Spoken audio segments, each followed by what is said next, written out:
கருவறைதான் மனதால் நானும் அன்னையே மறவேன் என்று முன்னையே. நான் பாலைவனத்தில் விதை போல் நீ பருவம் தந்த மழை போல் என் காதல் செடியில் பூவும் பூத்ததே. உன் விழி திறந்திருந்தால் விடியலி தேவையில்லை.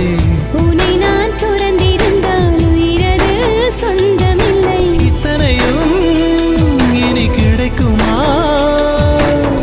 கிடைக்கும் கிடைக்கும் நான் கூட சொல்கிறேன். அழகே பிரம்மனிடம் மனு கொடுக்க போயிருந்த